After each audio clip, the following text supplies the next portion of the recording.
time for the Burning River Sportscast. Jets 27, Browns 20. Here we are. What are we even doing here?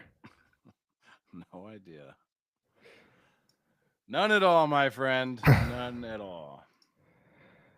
Every week I'm just more and more baffled as to how in the hell I'm still a Browns fan. How we got here. Oh no, I know how we got here. I just don't know why I'm still dealing with it, but here we are. But anyways, you can find our podcast wherever you get your podcast. Talking Apple Podcasts, Spotify, Stitcher, Amazon Music, YouTube Music, Pandora, iHeartRadio, Podcast Castro, Good Pods. We are number one ranked football podcast and so many more. And while you're at it, please leave us a review on your preferred podcast app. It really helps us grow and get seen. Don't forget to subscribe on YouTube, the only place you can find our video podcast. And check us out on Facebook, Instagram, and TikTok. Our handle for all those socials is at Burning River Sportscast. We are on X as well at the handle at Burning River Pod. While you're at it, check out our merch, www.thetapandmedia.com/shop. All kinds of stuff in there. Before we get started, quick shout out to our sponsors, Towpath Distillery. Towpath Distillery, award-winning craft distillery located in Akron, Ohio. Towpath Distillery focuses on high-quality spirits carefully made in small batches. Towpath Distillery, handcrafted, award-winning, small batch, local, and family-owned. And Primetime Sports and Framing, with locations in Hartville, Streetsboro, Belden Village, Great Northern, and Kent. They are easily accessible anywhere you are in Northeast Ohio. With the best selection of autographed collectibles and a world-class framing operation, they are your go-to for officially licensed memorabilia. Primetime Sports and Framing. You name it, they frame it.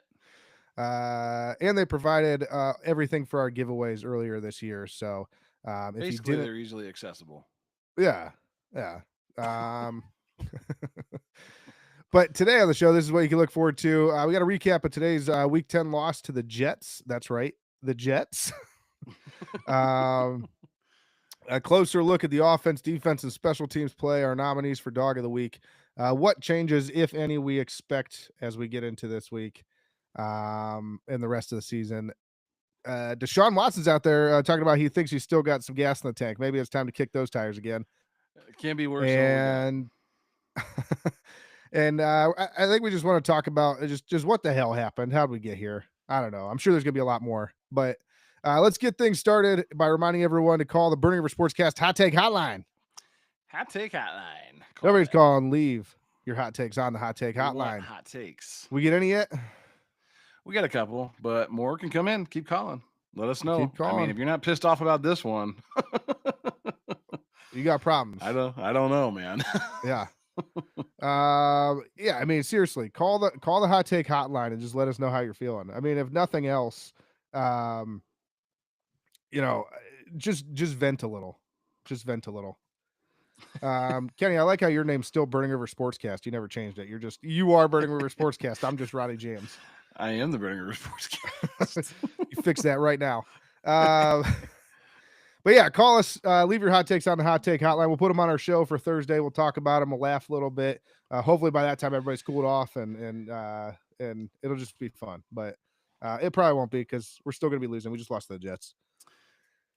Yeah, we may not win another game all year. I mean, buckle in, friends, because the schedule is not. I mean, we thought this was the soft part of the schedule. It doesn't get any softer than today.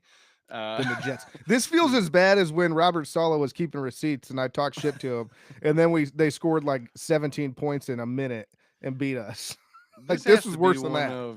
This has to be one of the worst Browns losses in recent memory, anyway. I mean, there's a laundry list of bad losses, but this one feels particularly bad. This team was 1-7, going nowhere fast. Disastrous start to the coaching career of Aaron Glenn, and not to mention that this team was decimated less than a week ago, losing two of their best players in trades. So if there was a chance to win a football game on this schedule this year, this week was it. And we ain't win. How that turned out. So yeah, we did not win.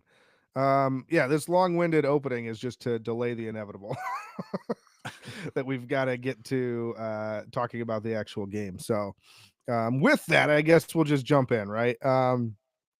Where do we start, Kenny? Where do you want to start? You want to start offense? You want to start defense? Where do you want to start? It doesn't matter. This team is terrible. I don't know why anybody watches it anymore. Like, it's time for your Browns vacation. Like, tune in once a week, listen to us for an hour, hour and a half, and we'll tell you everything you need to know, because it's not worth your time to tune in on Sundays anymore and watch this team continually disappoint you week Yeah. after week.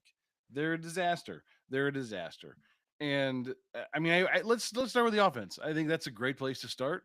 Our quarterback, statistically, if you just look at it on paper, it wasn't the worst day ever. I think he was, 20 of 32 or something, 17 of 32, 160 yards, 2 touchdowns. Like, it doesn't look all that bad on paper. If you watch the game, he was throwing the ball to no one half the time. It's like he was playing with his eyes closed. Sometimes he hits guys in stride. Sometimes he throws the ball to literally no one. He was throwing balls in the dirt, throwing balls out of bounds. I don't know how you expect to win football games in the NFL if that's the guy that is leading your offense. It's embarrassing. Listen, I'm gonna take you back, Kenny. Uh, I know that you played high school football with me, and I know that's how far we're taking it back. This is 20 plus years, not to about 20 years, not to date myself, but uh, do you remember freshman year? And we just had no quarterback for JV, so they were like, Ronnie, you could play. You're an athlete. We're gonna throw you a quarterback on JV on Saturdays just because. And I went out there. I've never played quarterback in my life before. Had no idea what I was doing. And what I did was I'd say, well, this is where the guy's supposed to be on a route. Listen, when I tell you I had no idea where people were, I would drop back and I had no idea where people were. Like, yeah, you had no idea what you were doing. I know, none. And I just threw the ball up in the air and hoped that the guy was where the route was supposed to be. I didn't know if he was, didn't know what was going to happen. I just threw it up there. And sometimes they catch it, sometimes they don't. Well, and my part of my point is the very first game that I played, I was 3 of 5. We didn't pass much, but I was 3 of 5 for 147 yards and 3 touchdowns. And I looked great. And then after that, I threw about 95 interceptions. And it's my point is that's Dillon Gabriel right now. He's literally throwing to who knows where. He doesn't even know where. He's just throwing the ball up. And sometimes, if you just look at paper, he looks okay. But if you watch the game, he's completely lost. He has no idea what he's doing. I mean, whatever that orbit fake was, the screen that he threw, I mean, he threw the ball 16 feet over the guy's head out of bounds. There was that, and then there's the crossing route where he threw the ball in the dirt, like just at his, like, there were two he threw the ball like 6 yards, and the guy was at like 9. I mean, a couple of hospital balls threw into Harold Fannin, almost got him decapitated. The worrisome part is this coaching staff believes in this guy. Yeah. And it's funny. I mean, that's the state of the Browns right now. They have belief in a guy that everyone else watching can see is never going to be a quality NFL starter. Even the touchdown to Jeudy. I mean, that ball hung up in the air for about 8.5 seconds. It was in the air longer than a punt. He threw it about 32 yards, and it looked like he threw it out of his shoes to get it there. And he barely got it there. It was everything behind the guy. I mean, Jerry Jeudy had to make a hell of a play to come down with that in the end zone. 9 times out of 10, you throw that ball, that's a pick. So again, there's analytics, and then there's the eye test, and this guy just does not look like an NFL quarterback. And no. The crazy thing is Stefanski went straight to the podium after the game and said, before anyone even asked a question. Yeah, Dillon's our starter going forward. I mean, how am I supposed to believe you're doing any kind of evaluation when you're just saying the guy that is the leader of my offense, we're not even going to look twice there. He's the guy going forward. Sorry. Why did they draft Shedeur Sanders? Why? I don't know. And that's actually a good segue into some of these comments. Because we'll talk about, I think that we should do comment heavy tonight. I mean, we're getting some good action already here. So Tyler Martin on Facebook, he said, why don't they just start Sanders at this point? Give him a chance. Can't hurt anyone more than they are hurting themselves already. Like, and mind you, Tyler's a friend of ours. He's our Panthers fan that we've been interacting with lately. And the answer is because they don't think they're hurting themselves, at least not the guy that's in charge of starting the quarterback, which is Kevin Stefanski. He thinks they're giving them the best chance to win. Yeah, I know there was like a party thrown this week when Paul DePodesta got his walking papers, but Oh, it's the guys, greatest moment of my like life. it's a great moment, but it's not going to impact us during the No. season at this point. I mean, you're still going to have to deal with Kevin Stefanski and his tomfoolery, which is I have 2 rookie quarterbacks on this roster. We kind of have seen what you have in Dillon Gabriel. He's not it. We refuse to even get a look at Shedeur Sanders, knowing we have 2 first-round picks coming up in this year's draft. So One look. Yeah. one look, no looks. Zoolander, no Yeah, so looks. yeah, that's the reason we're not going with Sanders though. And it just we keep hearing this nonstop, like Stefanski's gonna go down with the ship. Stefanski's like, why? Why? What's the point in it? But I mean, the longer this goes on, where he sticks with Dillon Gabriel after putting up just again, you said today wasn't that bad, but overall, over the course of however many weeks he's played, just putting up historically poor numbers. Like, what are you doing? Like, It's just baffling. I mean, look, there's a reason in the Browns team shop you can't buy his jersey. that was the No funniest one thing I wants saw it. this past week. No, nobody wants it. You can buy a Shedeur Sanders jersey. You can buy a Myles Garrett jersey. You cannot buy a Dillon Gabriel jersey in the team shop. You might be able to buy one online. Can you buy? but Can you buy the backups jersey? Yeah. Can you buy the franchise quarterbacks jersey? Absolutely not. You cannot buy his jersey if you go to Cleveland Brown Stadium on Sunday. It is not for sale. Yeah. If the marketing department knows it, but Kevin Stefanski doesn't, that's a problem. Yeah. Yeah, and then we'll move on from Dillon Gabriel, though. We can talk about Dillon Gabriel being an ass all day. We probably will come back to it. But Quinshon Judkins, he's starting to come back down to earth, too. And I don't know if it's because the line's so bad or what the deal is, but, I mean, he's looking more and more pedestrian every week. I'm worried about Quinshon right now. Look, highly touted out of college, great athlete in college, doesn't always translate to the NFL. I mean, if you look, he hasn't averaged over 4 yards a carry since early October. So it's been 4 or 5 games now that he's been under 4 yards a carry. I'm not going to say he's Trent Richardson, but if he continues on this trajectory, could very well be where he's at. So, I'm not ready fair, to throw he wasn't the towel drafted. on he wasn't him, drafted 3rd overall either, so or 5th overall or whatever Trent Richardson was. No, but he was a high draft pick. Round 2. But either way, I'm not ready to say that Quinshon's heading that direction at all. It just makes you pause when you start seeing, like, today he had 22 carries for 70 some yards. I think he averaged 3.4. Well, yeah, he's getting the one benefit that like Nick Chubb never did. He's getting 20 plus carries a game. Yeah, and it's not translating yet, at least not every week. So and we know that this offensive line has problems, right? I mean, again, I'm well, not that's ready why to I said call I'm not him panicking a yet. I'm not bust. saying he's heading that route. I'm just saying I have a small amount of concern at this point, but we know that this offensive line needs upgraded in a big way. We're probably a little biased too because our favorite Brown of all time is Nick Chubb, and Nick Chubb covered up the blemishes on this offensive line for years. So, not everybody could do that. You notice I'm wearing my Nick Chubb shirt because this team, we could really use a superhero right now. Yeah, if there was a bat signal, it's time to put it in the sky. Yeah, it wouldn't matter. He wouldn't come back for anything. I keep hearing people say they're going to patch that up and he's going to retire Brown. I don't buy it. I think Nick Chubb's gonna be like, I'm out. Anyways, Jerry Jeudy sighting today and a Cedric Tillman sighting. Yeah, great. Yeah, how many balls went to wide receivers today? That's a good question. Keep talking. I'll figure it out. It was 8.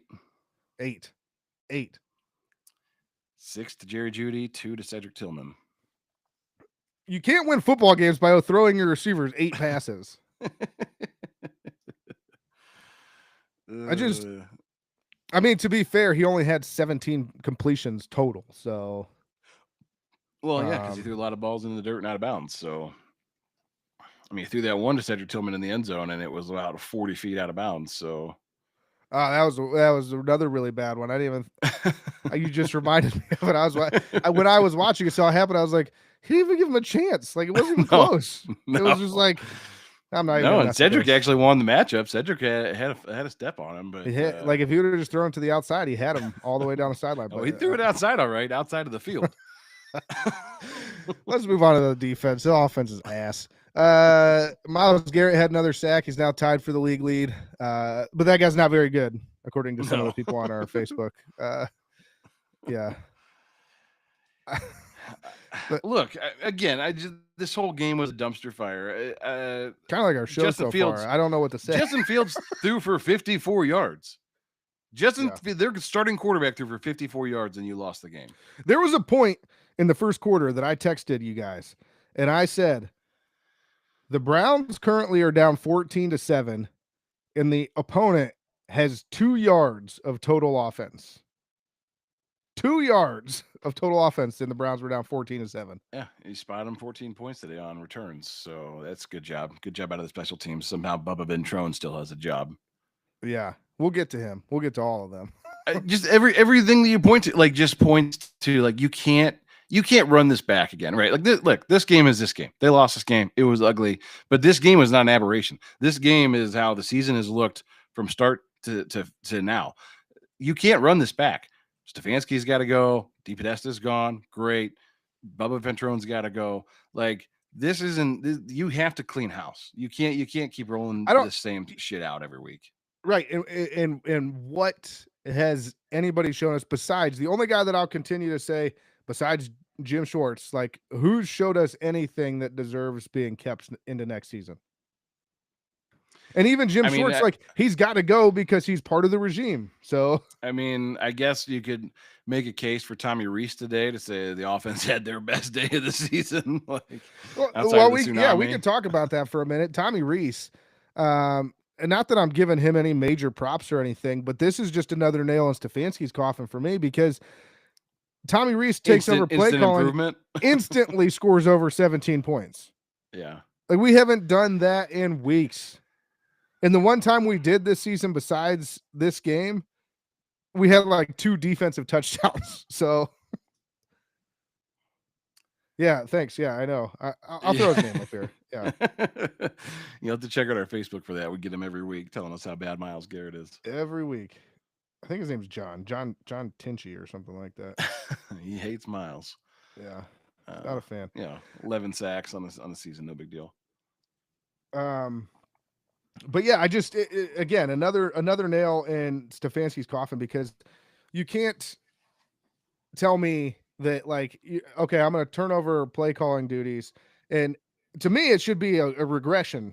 I mean, the obvious thing is you should get better because that's why he's turning over play calling. But if you're saying Kevin Stefanski, the garbage we've been fed the entire time he's been here about him being an offensive guru, blah blah blah blah blah. Tommy Rees, who's calling his first game ever in the NFL, probably should not be an improvement over that guy, but he was. He instantly improved the offense. We actually threw the ball downfield a couple times. We struggled to do it, but tried to anyway. Yeah, we struggled mightily to do it. I mean, you already talked about it, but it took every bit of strength that Dillon Gabriel had to throw it 28 yards. But we at least tried it. I mean, here's the deal, right? I don't know whether we're going to see Shedeur between now and the end of the year. Kevin Stefanski seems determined not to let that kid see the field for whatever reason. But I just know that, like, I don't have any faith at all going into next year that they're going to pick the right guy. If they pick the right guy, they're going to put him in a position to succeed. So I just, like, I don't know. This doesn't get any better here with this regime. This isn't going to get fixed with a quarterback, whether it's Mendoza or Moore or any of these guys, or Arch Manning someday. Like, this front office, this coaching staff, the team's not going to get better until they're gone. Yeah, absolutely. And we'll get deeper into the quarterback options in our weekly show, our other recorded show. But yeah, I mean, just a short version of that right now. Who you taking with the number 1 pick? Yeah, who are you taking? Who's going to fix this team and this offense? Nobody. The only one I'll talk about right now, because you just threw him out there, is Mendoza. Like, that dude's got Brady Quinn written all over him for me. But I mean, I don't know. That's a whole other topic. I mean, out of all those quarterbacks, this was supposed to be this quarterback deep class. Out of all those quarterbacks, Julian Sayin is probably going to win the Heisman this year. if they close out and win the Big Ten. And if he stays on pace that he's staying, he's going to be the first quarterback ever to throw for over 80% for an entire season. Right. I mean, he's gonna, out of all the quarterbacks that everybody's been licking their chops, going, "Oh, I can't wait for this quarterback draft." They're gonna get beat out by an underclassman. So Hashtag babyface assassin. Babyface assassin. Yeah. So I don't know. I mean, the defense. We'll go back to today's game. We're just all over the place because I don't know what to even say about the Browns right now. But yeah, the defense, I didn't think the defense played poorly. I mean, we spotted them. 14 of those 20 points or 27 points were returns. So defense gave up 13 points. It's a pretty good day. No, you had a pick. Justin Fields threw for 54 yards. You held Breece Hall under 100 yards. Like, what else do you want from this defense? I mean, frankly, Justin Fields threw for 54 yards. Frankly, this defense only gave up 13 points today because we spotted them 14 on special teams. So, another solid outing by your defense, but it doesn't matter because you can't win football games with a defense alone. So, no. And right now you've got two phases of the game working against you. I will give Bubba Ventrone credit on the field goal before half. They got everybody out on the field and miraculously in about 10 seconds, it got that field goal off. That was dodged a bullet there. After a little coconut decided he was going to take a sack on third down with 20 seconds left and no timeouts. Yeah. I mean, he pretty much summed up the whole game. Do we need to do anything? The supercomputer doesn't know you can't take a sack with no timeouts left for halftime. This is the first time I think I've ever done this show with you, and I'm mostly at just a loss for what to say. But I mean, it's apathy, man. I don't know what else. I mean, we get on here every week and we talk about the game, and there's things you can pick apart and things we should have done, but every week it's the same. It's the same story. I'm convinced. Look, I know Kevin gave a play calling this week, and the one time I saw him engaged the entire game was on the final play when it was 4th and 5 and everybody knew they weren't going to run a play. I did see him shout something. I'm pretty sure he told the defensive line to jump. He was like, we don't even want to see Dillon Gabriel try to run this offense with no timeouts and a minute left. Like, we need to just lose this game now and secure a top 4 pick in the draft. Do it, boys. Yeah. Yep. And the funniest part about that play was the announcer actually said, he goes, "Oh, they're just going to come to the line of scrimmage and they're going to try and get them jump off sides and they're going to run the clock down. That's what they do." How many times do you see that play every week in the NFL? And it's not a mystery. I mean, literally Patrick Mahomes ran a fake out of it 2 weeks ago because he said, "Oh, this never works." And they snapped the ball real quick. And that was actually a good play because they ran the play. Yeah. They never do that. That's the only time ever that somebody's ran a play. There's no reason for them to snap the ball. I mean, it's the Pavlov's dog experiment, right? Like, you ring the bell and give them food. Like, that's the point. That's apparently where the Browns defensive front is. They are Pavlov's dog. We ring the bell, you jump. Levi in the house on Facebook. I just wanted to throw this out there. He succinctly wrapped everything up for us. He said, we were talking about Quinshon Judkins and some other things, but he said, wasn't running behind Chubb's line. Can't win Kentucky Derby with a jackass. Prime Brady and Mahomes would also look like trash. Gabriel still cheeks. Tank job from the start. Miles and Denzel should have been traded last week. Brook Park Browns. And then he came back with Sanders either really good or bad. Either way would keep off field. Where's Watson? John Gruden 2026. That's the one that keeps floating around there now is John Gruden. And I mean, really, I don't have a problem with it. Look, I know he's got some baggage in his background. Obviously, his stint with the Raiders didn't end well with all that junk that went on there. But, he seems to have kind of fallen back into the good graces of the NFL. He's on TV from time to time and stuff now. So I don't know. I actually like Gruden a lot. John Gruden in. And I think the biggest thing that we call for nonstop is accountability and like just a motivator. And he's both of those things, if nothing else. Somebody that's a football guy. Yeah. Yeah. And I mean, I'm convinced. I mean, look, I know Kevin went to an Ivy League school. I'm convinced at this point, if you can watch what you watched today and for the last several weeks, and you can get on the podium and the first thing you say is Dillon Gabriel's untouchable, I'm convinced you just lack intelligence at this point. Yeah. Maybe he cheated his way through Ivy League education. I don't know. He was just studying with a buddy Let's and start that copied all his investigation. answers. Like, Did Kevin Stefanski just cheat his I way think through school? he just lacks intelligence. He's just not a smart man. You're not a smart man. You're living in delusion. You know, Paul DePodesta got another job this week with the Colorado Rockies. Is there any chance that we just see Kevin Stefanski voluntarily resign? He's just like, no, I'm out. Because that's what we need, right? I mean, it's kind of like money. It's kind of like you know, people talked about Baker Mayfield when he was here, right? And they said he's got to take himself out of the game. Well, it's time for Kevin Stefanski to take himself out of the game. Do what's best for the team, Kevin. Yeah. Just pull yourself out of the lineup. Yeah.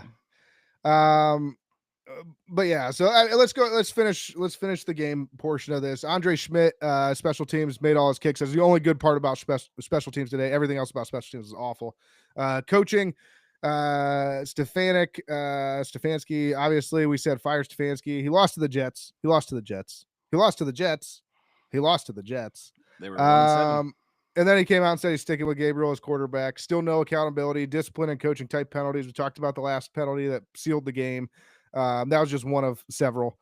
Tommy Reese scored more than 17 points right off the rip. We talked about that. Jim Schwartz, the only one that does anything worth a damn around here. And Bubba Ventrone, I think come Monday, the two guys that should be first on the chopping block are Kevin Stefanski and Bubba Ventrone. They should both be gone. They won't be, though. No, they won't. They won't be. Yeah, Jimmy's not going to fire these guys. At least not until the season's over. That's why I said, like, if you got better things to do on a Sunday right now, like, I don't know, get your Christmas shopping in, go to church, have a family dinner. Yeah, this team is not worth watching the rest of the year. Yeah, and so I mean, is the reason Kevin Stefanski was hired is because him and our owner here, they're both ballless. Is that what it is? They're just they have no stones, so they're like, we hang out together. No stones, Kevin. I don't know. I mean, Stefanski was a DePodesta guy. I mean, he was, hot on the analytics wagon and all that stuff. So of course he was. But I just don't understand if this organization wants to claim that they're analytics forward, how you can look at the analytics on Dillon Gabriel, which have been every terrible, analytics says every game he's played. When you think about passing efficiency and balls that he's putting into jeopardy that are turnover worthy plays, like all of the things that you look at to gauge your quarterback's efficiency are bottom 5 or worse. There's guys that aren't starters in the league that have better efficiency numbers than Dillon Gabriel has. If you're an analytics forward organization, how do you continue to trot that out every week? How do you ignore that? I don't know. I'm listen, this might I don't know. Injuries from this game. I'm just moving on because I don't know. I'm sure we'll come back to it. Injuries from this game. Denzel Ward got banged up late. Knee contusion. We'll see if anything comes of that. Alex Wright left the game, did not return. What'd you say that was for Alex Wright? It was a lower body injury. Quad. And then Carson Schwezinger left the game with a quad injury. But he went and wrapped it up and rode the bike a little bit. He was like, I'm good to go. And he came back in. I mean, he almost single-handedly gave the Browns a chance to win that game there on that last drive and just busted through the line and almost interrupted the quarterback running back exchange. So, I mean, that was one of thank the best goodness plays for that guy. Yeah, that was one of the best plays I've seen in a while. We almost let Breece Hall get away after that. we thought about it. But yeah, so I mean, there needs to be change. There's not going to be change. And so to Kenny's point, I think like you almost have to just kind of go into each week assuming we're going to lose because the Jets were the worst team in the league. Well, find me another win on this schedule this year. I mean, you're about to walk headfirst into Baltimore. I mean, maybe Las Vegas because Geno Smith is a disaster, but it only took Justin Fields 54 yards to beat you. You're not going to beat San Francisco. They're playing really well. And whether it's Mac Jones or I don't even know if Brock Purdy's still on the roster, but Tennessee, I guess they're kind of a dumpster fire. They fired their coach. Chicago's playing well. Buffalo's a good football team. Titans, Pittsburgh's won 5 games. Cincinnati has Joe Flacco, and he's going to outplay Dillon Gabriel. So the Titans and Joe Burrow probably back by then. Yeah, I mean, maybe Las Vegas, maybe the Titans. So you got a shot at winning 4 games this year. They're not beating the Raiders. That's a West Coast trip. They're not beating the Raiders. Well, just on talent, just because. No, don't even say it. So bad. I don't care what the talent is. We've had a lot more talent, and we haven't won a game out west in like 14 years. So fair. They're not going to beat the Raiders. So your only chance is the Titans. That's it. Music City Miracle. Yeah. Did somebody in our comments just say a little bit ago that they bet the under on the Browns at 2.5 games? Yeah, that was here. Yeah. Good choice. Yeah. About to win some money. I guess, I don't know. Let's try and find a bright side to all this. There's not one, but let's try to. We'll do our nominees for Dog of the Week. In case anybody doesn't know, anybody's joining us for the first time. We each nominate a Dog of the Week candidate. Me, Kenny, and Bone, who's not with us on Sunday nights, but we still all nominate a Dog of the Week candidate. You guys vote for him on social media. We announce it on our show later in the week. So we'll start with Bone because he's not here, so he always has to phone us in, which isn't fair because he always gets to pick the obvious choice every time. But Bone said Jerry Jeudy. So Jerry Jeudy's his nominee this week. I'm going to go next. I'm going to go Carson Schwezinger. So that was mine. So Kenny's going to try and come up with something that's completely different that he can't actually do, and I'm just going to have to give him a nominee. So, Schwezinger, 10 tackles, though. He had that play at the end of the game that almost won the game for them if they could have got that ball back because it almost came loose. I think that it was one of the best plays from a linebacker I've seen in quite some time. So, luckily, he's playing well. I don't know what that does for anybody because the Browns suck, but you trying real hard to find somebody here? Give me Bojo. He averaged over 50 yards a boot today. I love it.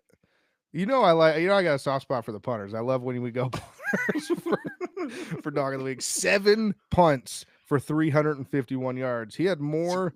It's a good average on 7 boots. Wait, let me see this for a second. So he had 351 yards.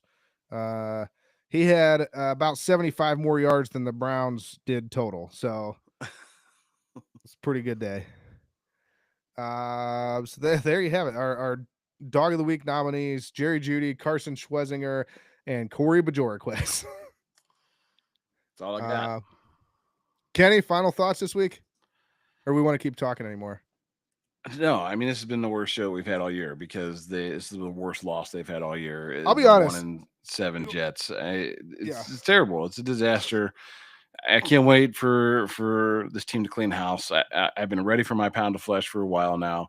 The only bright spot of this whole cycle of futility is that other people are finally starting to get on board. Like if you're watching boards online on Twitter and on Facebook, I mean, people are finally pissed off where we've been saying this for at least the last 2 years that this wasn't going anywhere. We were just wasting everyone's time with this whole thing. And literally every step of the way, it just continues to compound and get worse. And people are finally fed up to the point where they want something done about it. And that's the only silver lining that I have is that everyone around us is finally starting to wake up. We're not just a voice in an echo chamber anymore shouting, "Hey guys, what are we doing here? Like, we'd like to win some football games because this isn't the way to do it." Yeah. We're not any smarter than anybody else. We're just telling you what we see. And everybody should be able to see it at this point. Yeah. So one thing you come to us for is we just tell it like it is. And yeah, I mean, I went back this week and I actually, because I was curious. I've been saying 4 years for a while. I've been telling everybody we've been on this bandwagon for 4 years to get rid of Stefanski, even through his second. There was a stretch of about 3 weeks, right around the time he won his second Coach of the Year, where we were like, well, I guess he's okay. Like we weren't happy with him. We were just kind of indifferent, but we quickly got back onto the Fire Stefanski bandwagon. But the first post that we made to to the effect of Kevin Stefanski's holding this team back, we need to get somebody else in here, was legitimately 4 years ago. I've been right. I was like, I had a inkling that that's about when it started. Was I think that's the first Watson year, if I'm not mistaken, and we were going through quarterbacks before Watson came back, and it was awful. And then Watson came back, he didn't do anything either, and yeah, I mean, it's been a long time. So yeah, I'm glad that people are finally here with us and seeing the same things that we've been seeing for a long time. Yeah, my final thought today is just, you kind of touched on it a little bit, is just, this is, and I'm not afraid to say this is might be our worst show that we've ever done. I mean, typically these shows, these post-game shows are about an hour long. We can always find something to talk about, always find something that we can dig deeper into, whatever the case may be. I am at such a loss for what the hell is happening in Cleveland. There's no explanation for it. No matter what Stefanski says in his post-game press conferences, no matter what anybody comes out and tells us, none of it makes sense. There's clearly complete turmoil between the front office and the coaching staff. The players, I mean, body language out there isn't good usually. It just seems like they're going through the motions. Nobody really cares. I think this team knows it. I think the fans know it. Well, the fans obviously know it. We know it. Everybody knows it. Like, you win maybe one game the rest of the year, if that. And it's just, we're at a point where it has become really, and we're going to keep doing it. We love the Browns, even though I'm complaining about them right now. We love the Browns. I'll continue to watch them. I'll continue to come on here and talk to you guys and whatever. But we're at a point where it's really, really difficult to find anything remotely fun to talk about with this team. Well, and I think when you look at this team, there's a bunch of young guys, and you're looking to see, growth and improvement from week to week in certain areas. But this team is just so bad. And, it's just like, if this was a tank job, then just tell us. Quit coming to the podium every week, say we're going to get better, we're going to coach better, and we're going to try to win. If you're not trying to win, just tell us you're not trying to win. Tell us, hey, this year is what it is. It's a growth year. It's a rebuilding year. It's a reloading year. We're going to try and coach these guys up and get them ready for next year. But at the end of the day, like, we just didn't have the assets needed to put this team in a position to win this year. And that's okay. We know that. But then stop lying to us. Stop telling us it's going to get better. Stop telling us you're going to do better. Again, and then I look at the things like with Kevin Stefanski giving a play calling this week and Tommy Rees calling plays. Why? If you're not trying to win, why? You know what Kevin Stefanski was? Just accept losing every week and get that top pick. You know what Kevin Stefanski was at the podium today, and every week for that matter? He's that meme. He's the Impractical Jokers meme. It's like, say the line. And then he's like, gotta be better. I gotta get better, and I will get better. I will get better. It'll get better. It's like, oh, no way, he said it. Like, that's him. And it's a good call out on Malachi Corley. I was going to go Malachi Corley as my dog of the week because he averaged 16 yards per carry today. So that's pretty good. Dory Bajorquez beat the whole offense in yards, though. So, and then one more shout out before we kind of wrap things up here. In our Facebook comments, James Frank, it seems like he joined a little bit late, but he said he gave us an punts. If you've seen that on social media, he also said, "How did Kevin graduate from an Ivy League college?" True. And then he said his dog of the week, if they win this week, is the LA Chargers. And the reason why I wanted to bring this one up specifically is because the LA Chargers are up 12-3 as we speak right now on the Steelers. As bad as the Browns are, you still have a chance in this division, and we are ass. We can't figure out how to do anything to even come close to winning a football game. Because let's be honest, today, we have a chance in the division. You just lost to the Jets. You got no chance for anything. Well, no, but you understand what I'm saying. Like, it's just, it's crazy to think that you still are technically in it. But being part of this, we all know we're not in it. When you say in it, you mean they're still in the NFL. Like, they're still an actual team. They are a team. One of 32 in the league. I like Paul Brown, our buddy from overseas, telling us that when we had the soccer discussion, he said when your team's not good, they get relegated. I think it's about time the Browns get relegated. I'll still root for him because that's what he said. You follow him and you root for him, and then you hope Send they him get to the promoted back up. CFL. But yeah, I don't know. Maybe it's time. And then James Frank one more time. He said, "I wish Miles would just call out Kevin in a press conference." Now that would be good to see, but it's not going to That would happen. be must-see TV. Kevin or Miles Garrett doesn't have to. He's like, they paid me. I don't care. I'm just going to go out there and get sacks. That's what I do. So, He's a sack man. With that, anybody that has anything else to say that we didn't highlight in our show, make sure you call the Burning River Sportscast Hot Take Hotline. Yeah, call that hotline. Yeah, don't forget to call and leave your hot takes on the Hot Take Hotline. Levi, we're talking to you. James, we're talking to you. Who else commented here? Jamie, we're talking to you. Jim, we're talking to you. That was my dad. Tyler, we're talking to you. Everybody, call the Hot Take Hotline. Tell us what you're feeling right now. 330-227-8081. 330-227-8081. Do it or we'll kick you in the jimmies. Do it or we'll kick you in the jimmies. And be sure to check out our gear, www.thetappingmedia.com/shop. And that'll do it for us. Kenny, what can we expect this week? Oh, we'll have our normal show this week. That'll come out on Thursday. Should be a much more fun and upbeat show since that's the real flagship is our Thursday show. So we'll try to put on a happier face for that one and do some fun things. But we'll preview the Week 11 matchup with the Ravens, another Browns backers interview. We have the North Royalton Browns backers this week, and all the other things you listen to the Burning River Sportscast for, including the same takes over and over and over and over and over and over and over again. That's what we do. Check us out on social media. Tappin Media is on Facebook, X, and Instagram at The Tappin Media and Burning River Sportscast. That's this podcast is on Facebook, Instagram, TikTok, and YouTube at Burning River Sportscast, and on X as well at Burning River Pod. You can find our podcast wherever you get your podcasts. I'm talking about podcast, Spotify, YouTube Music, Amazon Music, Stitcher, Pandora, iHeartRadio, Podcast Castro, Good Pods, where we are number one ranked football podcast, and so many more. And please, please, please leave us those reviews so we continue to grow and keep being the best Dan Cleveland Browns pod in the land. That's it. That's the show. Join us this week. And until then, don't just be a part of the problem, be the whole damn problem. And only you can prevent river fires.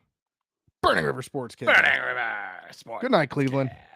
Good night, Cleveland. Good night, Akron.